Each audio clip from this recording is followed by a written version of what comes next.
Now, the Foundation for Rights of Expression and Equality has written a letter to the Minister of Basic Education to outline our constitutional concerns about the Act and also proposes actionable solutions to mitigate potential harms of the BELA Act. The Foundation is of the view that the BELA Act actually undermines these democratic ideals by shifting critical decision-making powers to the HOD and the Minister of Basic Education, effectively sidelining the voices of parents and school communities or SGBs. But to take this discussion further, let's now welcome Noluthando Hlophoyi. She's the spokesperson for Free SA. Noluthando, thank you so much for your time today. Welcome to the show. So the implementation of the BELA bill has actually now brought sharp focus to other parts of the Act that are currently even dividing the country. So let's talk about some of your constitutional concerns as Free SA in a letter that was addressed to Minister Kwagube. You list quite a few. Yes, thank you so much for having me, Alicia. And I just want to start by saying, if you remember before, the role particularly of the SGBs were able to draft policies which are really in relation to language in admissions. And they were able to send that, of course, to HODs, and HOD will actually note that. But now, as we speak currently, the HOD actually will have the rights given by the Act to reject those policies. So we've written to the minister in regards firstly to that. And might I add also, SGBs, it's parents of children who are in these communities, parents who know what is best for their children. So currently, BELA removes the role of the parents. And if you remember, post-apartheid, the school, based on the constitution right now, it was decided that, you know what, let's now decentralize power make sure that, or rather to enforce the participation of communities and also to enhance accountability. Mm-hmm. Now with this action with BELA right now, that it removes that, it centralizes power back to the government.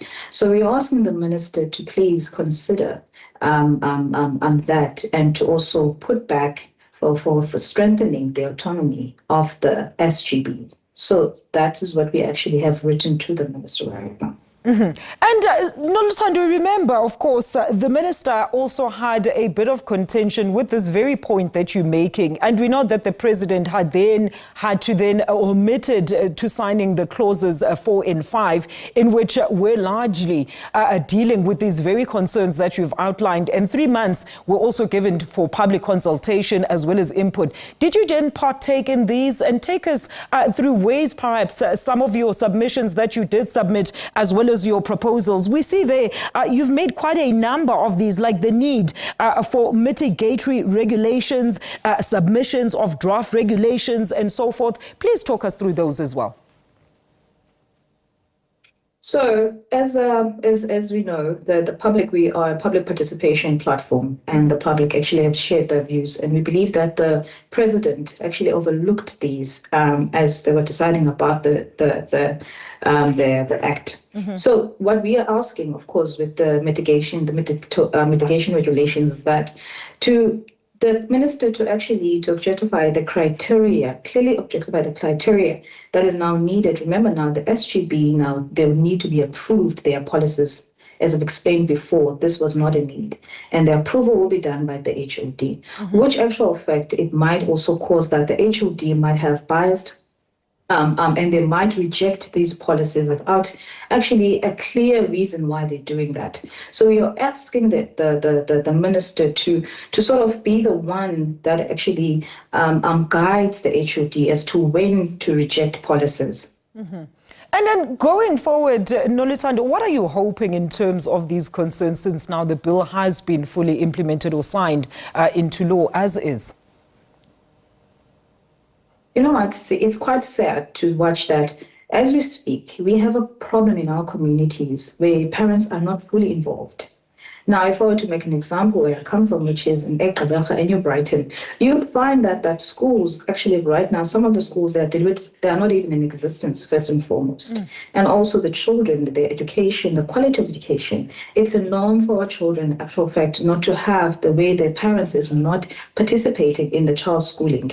Mm. Now, the government currently wants to be the mother and the father And that is the start of destroying our communities, because the government does not stay with the child at home. It's the parents that stay with the child at home. And it's the value of the parents that's quite important. But currently our government keeps on wanting to remove that, because right now we know, for that matter, when you set a certain rule at home and then, for instance, there's different rules at schools, a child can come back and say, you know what, according to what I'm taught at school, you know what, I can take you, for instance, I can take you to the police because you're doing this to me, so on and so forth. And we've seen how dire that is currently in our communities. And also, might I add, if, for instance, abahlali of New Brighton, as parents, decide that in this community, because 98% of our medium language is isiXhosa, therefore we are saying that let our children be taught the first language should be isiXhosa, because they can see. Now, imagine this. There's a 2% of children who are saying, you know what, I'm from KZN, I want to go and admission my child in this school. So therefore, let's change the whole policy and actually make sure that there is isiZulu, which is now, make it first or second additional. So I want you to understand the impact of this BELA Act, what it has done right now. Like I said, it's removing the community participation and accountability. And we do not believe that it will actually help the standard of our education as we speak right now. And do you think there's anything... So we'd love the minister to please help us. Yes, absolutely. I mean, Noluthando, do you think the minister has any chance, like any way to move on this matter? Because we saw when she was also, she sort of had to basically avail herself to implement the changes as suggested at national level. So remember, the minister still has the right, in fact, to make the changes, or rather this is a way to have this mitigation that we've put in place. She can still implement them, because after all, she still is the minister. Yes, she's the and I also want to highlight, we do welcome the BELA bill. However, we are saying when it comes to the role of the SGB, can the minister please intervene for the betterment of our children's tomorrow? So we believe the minister, she's a principal, she's still in charge, she's got the authority to do so, hence we are writing this letter to her. And Noluthando, while I have you with me, we've also seen the furore about the admission of children of undocumented foreign nationals, resulting in, according to some reports, overcrowding now in some schools, and those that are affected are now the South African children. You just made a very beautiful example about that language policy, about Xhosa children, and then KZN children wanting to go and study in KZN. And a lot of people didn't take into account that this BELA bill actually being signed is actually going to basically interpret exactly what we are seeing that is happening now at schools. Remember, it's all about equality. The bill wants to equalize and make sure that everybody gets the chance of schooling. Like I said to you, this bill, actual fact, it will make the local schools, it will forget the local children into some sort. Because now, as I said, it's the parents who knows what's best. So if, for instance, the parents of New Brighton, they say, can we prioritize our children first? And also, it is not good for you to have children who are undocumented. And this actually means, if I might add, that those very schools, as I said before, they will need to make provision of those children who might not speak the language of isiXhosa, for an example. So now we are seeing the reality in action right now. And as an organization, and when we put this forth, it was interpreted differently, but we were seeing that this will have a harm's way for our children at large. Can you imagine staying in New Brighton and your child does not, actual fact, have a space to the schools because there's other children who are undocumented?